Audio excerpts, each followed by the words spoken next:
അപ്പോൾ ഇന്ന് വീണ്ടും ഒരു റെസിപ്പിയുടെ വീഡിയോ ആയിട്ടാണ് കേട്ടോ വന്നിരിക്കുന്നത്. അപ്പോൾ ഇന്നത്തെ റെസിപ്പി എന്ന് പറഞ്ഞാൽ കുറച്ച് സ്പെഷ്യൽ ആയിട്ടുള്ള റെസിപ്പിയാണ്. അതും ട്രിവാൻഡ്രം സ്പെഷ്യലാണ്. ട്രിവാൻഡ്രത്ത് ഏറ്റവും കൂടുതൽ കല്യാണങ്ങളിലൊന്നും ഒഴിച്ചുകൂടാൻ പറ്റാത്ത ഒരു സാധനമാണ് ബോളിയും പാൽപ്പായസം. അപ്പം ബോളിയിലൂടെ സേമിയ വിളമ്പും അല്ലെങ്കിൽ അമ്പലപ്പുഴ പാൽപ്പായസം, അങ്ങനെ ഏതെങ്കിലും കോമ്പിനേഷൻ കാണും. അപ്പൊ ഇപ്പൊ പിന്നെ കല്യാണങ്ങളിലൊക്കെ എവിടെയെല്ലാം മറ്റു സ്ഥലങ്ങളിലൊക്കെ ബോളിയും പാൽപ്പായസവും ഉണ്ട്. പക്ഷെ നേരത്തെയൊക്കെ ട്രിവാൻഡ്രത്തെ മാത്രം ഒരു സ്പെഷ്യൽ ഐറ്റമാണ് ബോളിയും പാൽപ്പായസം എന്ന് പറയുന്നത്. ഒരു അടിപൊളി കോമ്പിനേഷനാണ്. അപ്പൊ എന്തായാലും എന്റെ കയ്യിൽ ഒരു പാലടന മിക്സ് ഉണ്ട്. അപ്പൊ ഞാൻ വിചാരിച്ചു അതുകൊണ്ടൊരു പായസം ഉണ്ടാക്കാമെന്ന്. അപ്പൊ അതിന്റെ കൂട്ടത്തിൽ ഇന്ന് സ്പെഷ്യൽ ആയിട്ട് ഉണ്ടാക്കാൻ പോണത് നമ്മളെ ട്രിവാൻഡ്രം സ്റ്റൈൽ ബോളിയാണ്. അപ്പൊ നമുക്ക് നല്ലൊരു ഓത്തന്റിക് ട്രിവാൻഡ്രം ബോളി ഉണ്ടാക്കണം എങ്ങനെയാണെന്ന് നോക്കിയാലോ. അപ്പോൾ വായോ. ഈ ഒരു മെഷറിംഗ് കപ്പിൽ ഞാൻ കടലപ്പരിപ്പ് എടുത്തിട്ടുണ്ടായിരുന്നു. ഇത് നിറച്ചുണ്ടായിരുന്നു. അപ്പോൾ ഈ ഒരു മെഷറിംഗ് കപ്പിൽ നിറച്ച് കടലപ്പരിപ്പ് എടുത്തിട്ടുണ്ടായിരുന്നു. അതിനെ കഴുകി വൃത്തിയാക്കി ആവശ്യത്തിന് വെള്ളം ഒഴിച്ച് നമുക്കൊന്ന് വേവിച്ചെടുക്കാം കേട്ടോ. ഇതാണ് ഫസ്റ്റ് സ്റ്റെപ്പ്. അപ്പോൾ അതാ കുക്കർ അടച്ചു വെച്ച് വേവിക്കാൻ വെച്ചിട്ടുണ്ട്. അപ്പോൾ ഇനി നമുക്ക് ഇതിലേക്ക് ആവശ്യത്തിനുള്ള പഞ്ചസാര പൊടിച്ചെടുക്കണം. പിന്നെ മൈദയുടെ മിക്സ് കുഴച്ച് വയ്ക്കണം. അപ്പോൾ നമുക്ക് നെക്സ്റ്റ് സ്റ്റെപ്പായിട്ട് പഞ്ചസാര ഒന്ന് പൊടിച്ചെടുക്കാം. ഇതിലോട്ട് ഒരു കപ്പ് അതേ കപ്പിൽ അളവിൽ തന്നെ പഞ്ചസാര എടുത്തിട്ടുണ്ട്. പഞ്ചസാര ഇട്ടു. ഇനി നമുക്ക് ഇതിലോട്ട് ഒരു 2-3 ഏലക്കയാണ് കേട്ടോ. മുഴുവൻ ഏലക്കയും കൂടി ഇട്ട് നമുക്ക് ഈ പഞ്ചസാര ഒന്ന് നന്നായിട്ട് പൊടിച്ചെടുക്കും. അപ്പോൾ പഞ്ചസാരയൊക്കെ നന്നായിട്ട് പൊടിഞ്ഞ് കിട്ടിയിട്ടുണ്ട്. പഞ്ചസാര ഏലക്കയും കൂടെ പൊടിച്ചെടുത്തിട്ടുള്ളതാണ്. പിന്നെ ഇതിനെ നമുക്ക് മാറ്റി വയ്ക്കാം. ഇനി നമുക്ക് ഇതിലേക്ക് വേറൊരു മിക്സ് കൂടെ ഉണ്ടാക്കണം കേട്ടോ. മൈദ വെച്ചിട്ട് അതിൻ്റെ ഒരു കോട്ടിങ് പോലെ ചെയ്തെടുക്കണം. അപ്പോൾ അതിന് വേണ്ടിയിട്ടുള്ള പരിപാടി നമുക്ക് നോക്കാം. അപ്പോൾ അതാ ഒരു കപ്പ് മൈദ എടുത്തിട്ടുണ്ട്. ഈ മൈദയിലോട്ട് ഒരു നുള്ളു ഉപ്പിട്ട് കൊടുക്കാം. അതിനുശേഷം കുറച്ച് മഞ്ഞൾപ്പൊടി, കളറിന് വേണ്ടിയിട്ടാണ് കേട്ടോ. കുറച്ച് മഞ്ഞൾപ്പൊടിയും കൂടി ഇട്ടിട്ട് നമുക്ക് ഈ മൈദയുടെ മിക്സ് ഒന്ന് കുഴച്ചെടുക്കണം.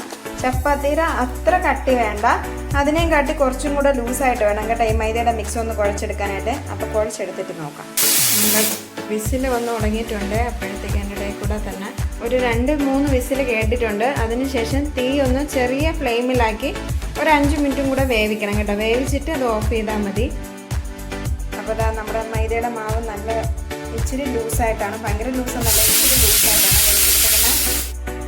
ഇച്ചിരി ലൂസായിട്ട് കുഴച്ചെടുത്തിട്ടുണ്ട്. ഇനി നമുക്ക് ഇതിലോട്ട് നല്ലെണ്ണയാണ് കേട്ടോ ഒഴിക്കേണ്ടത്. അപ്പോൾ ഈ മിക്സ് കുറച്ചൊന്ന് മുങ്ങിക്കിടക്കുന്ന വിധത്തിൽ വേണം നല്ലെണ്ണ ഒന്ന് ഒഴിച്ച് വയ്ക്കുക. എല്ലായിടത്തോട്ടും ഒന്ന് സ്പ്രെഡ് ആക്കണം. അപ്പോൾ എന്താ ഇത്രയും നല്ലെണ്ണ ഒഴിച്ച് അതൊന്ന് മൊത്തമൊന്ന് പ്രസ് ചെയ്ത് ജസ്റ്റ് ഒന്ന് വെച്ചിട്ടുണ്ട്. അപ്പം കുക്കറിൻ്റെ ആവിയൊക്കെ പോയിട്ടുണ്ട്. അപ്പം നമുക്ക് ഇനി ഇത് തുറന്നിട്ട് കടലപ്പരിപ്പ് വെന്തോ എന്നൊക്കെ ഒന്ന് നോക്കാം.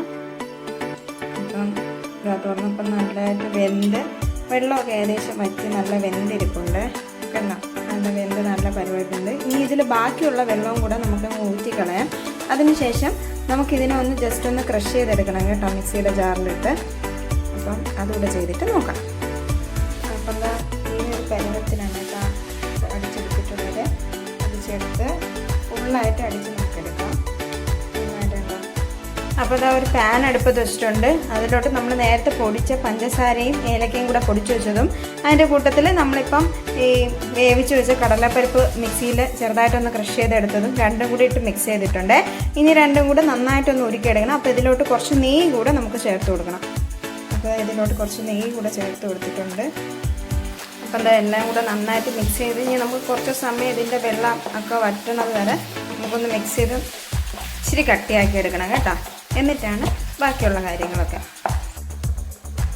അപ്പോൾ അതാ ഈ ഒരു പരുവായി കിട്ടിയിട്ടുണ്ട് കേട്ടോ. കുറച്ച് കട്ടിയായിട്ട് വന്നിട്ടുണ്ട്. അപ്പോൾ ഈ ഒരു പരുവാകുമ്പോൾ നമുക്ക് അടുപ്പ് ഓഫ് ചെയ്യാം. എന്നിട്ട് ഇനി കുറച്ചൊന്ന് ആറി സെറ്റ് ആയതിന് ശേഷം വേണം നമുക്കിതിനെ ബോൾസായിട്ട് ഉരുട്ടിയെടുക്കാനായിട്ട്.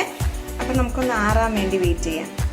അപ്പോൾ എന്താ ജസ്റ്റ് ചൂടൊന്ന് കുറച്ച് ആറിയപ്പോഴത്തേക്ക് ഞാൻ അതിനെ ബോൾസാക്കി എടുത്തിട്ടുണ്ട് കേട്ടോ. നമ്മുടെ ആ മിക്സിനെ നന്നായിട്ടൊന്ന് ബോൾസാക്കി എടുത്തിട്ടുണ്ട്. അപ്പോൾ എനിക്ക് ഒരു കപ്പ് അളവിൽ നിന്നും എനിക്ക് 17 ബോൾസാണ് കിട്ടിയത്. അതിൽ ഒരെണ്ണം ഇച്ചിരി ചെറുതാണ്, ബാക്കിയെല്ലാം ഏകദേശം ഒരേ വലുപ്പത്തിലുള്ളതാണ്. അപ്പോൾ ഇനി നമുക്ക് ഇതിനെ മൈദയുടെ കോട്ടിങ് കൊണ്ട് ഒന്നുകൂടെ കവർ ചെയ്തെടുക്കണം. അപ്പം അത് നോക്കാം.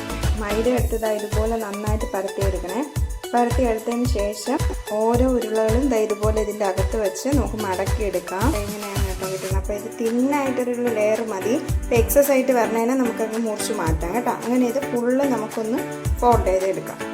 അപ്പോൾ അത് മൊത്തം കോട്ട് ചെയ്തെടുത്തിട്ടുണ്ട്. ഇനി നമുക്കിതിനെ പരത്തിയെടുക്കണം. പരത്തിയെടുക്കണത് ചപ്പാത്തിക്ക് പരത്തും പോലെ നൈസായിട്ട് പരത്തണം. അരിപ്പൊടിയിൽ മുക്കി വേണം പരത്തിയെടുക്കാൻ. അപ്പോൾ പരത്തിയിട്ട് നോക്കാം. അപ്പോൾ എന്താ ഈ ഒരു നല്ല കനം കുറഞ്ഞ് ഒന്ന് പരത്തി എടുത്തിട്ടുണ്ട്. അങ്ങനെ നമുക്കെല്ലാം പരത്തിയെടുക്കാം. ദോശക്കല്ല് അടുപ്പത്ത് വെച്ചിട്ടുണ്ട്.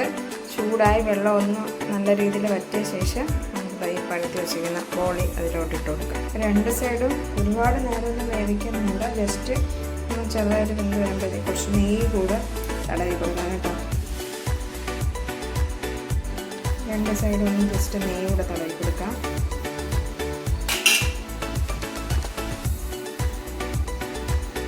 രണ്ട് സൈഡും ബ്രൗൺ ആയിട്ടുണ്ട്. അപ്പം നമുക്ക് ഈ പരുവത്തിൽ ബോളി എടുക്കാം കേട്ടോ. ഇനി നമുക്ക് ഫുള്ളെല്ലാം ചെയ്തിട്ട് കാണാവേ.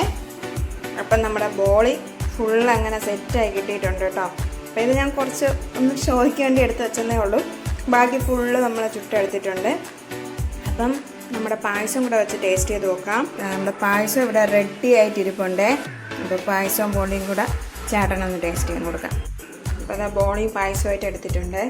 ഇനി ഒന്ന് ടേസ്റ്റ് ചെയ്ത് നോക്കാൻ പറയാം.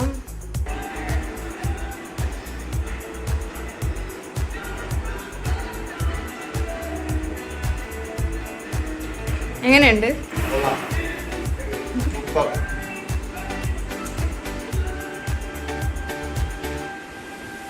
കൊള്ളാമോ?